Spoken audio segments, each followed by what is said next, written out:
கிறிஸ்துவுக்குள் பிரியமான சகோதர சகோதரிகளே, இயேசு கிறிஸ்துவின் இனிதான நாமத்தில் உங்கள் அனைவருக்கும் என் அன்பின் வாழ்த்துக்கள். இன்றைய தினம் உங்களுக்காக கொடுக்கப்பட்ட வேத வசனம் சங்கீதம் 38:18. என் அக்கிரமத்தை நான் அறிக்கையிட்டு என் பாவத்தின் நிமித்தம் விசாரப்படுகிறேன். தாவீது தன்னை உணர்ந்து மனமருந்துகிற நிலையை பார்க்கிறோம்.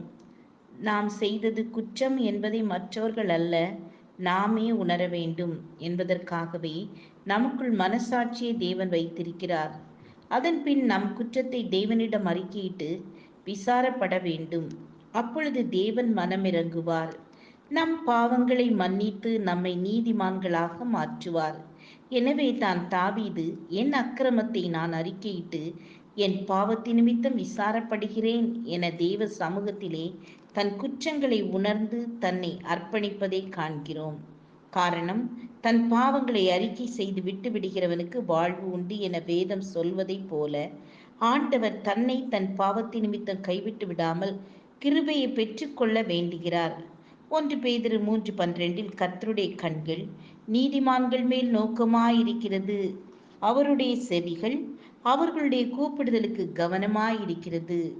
நம் தேவனுடைய அழகான கண்கள் மனிதனின் செயல்களை நோக்குகிறது, அதிலும் நீதிமான்கள் மேல் நோக்கமாயிருக்கிறது. பேதுரு இரவு முழுவதும் பிரயாசப்பட்டும் வெறுமையாய் நிற்பதை ஆண்டவரின் கண்கள் கண்டது. ஆகவே இயேசு கிறிஸ்து நெருங்கி வந்து அற்புதம் செய்கிறார். உடனே பேதுரு தன் நிலை உணர்ந்து, ஆண்டவரே, நான் பாவியான மனிதன், நீர் என்னை விட்டு போக வேண்டும் என்று கூறுகிறான். தன் நிலை உணர்ந்த அந்த மனிதனை தேவன் நீதிமானாக காண்கிறார். லூக்கா 18:16 ஆயக்காரன் தூரத்தில் நின்று தன் கண்களை வானத்திற்கு ஏறெடுக்க துணியாமல் தன் நிலையை உணர்ந்து ஜெபிக்கிறான். பாவியாகிய என்மேல் கிருபையாயிரும் என்று ஜெபித்த அவனையும் நீதிமானாகவே தேவன் காண்கிறார். ஆதாம் ஏவாள் தன்னிலை உணர்ந்து ஆண்டவரிடம் தங்கள் குற்றங்களுக்கு இரக்கம் கேட்டிருந்தால் நிச்சயமாக தேவன் இறங்கி மன்னித்து நீதிமான்களாக மாற்றியிருப்பார்.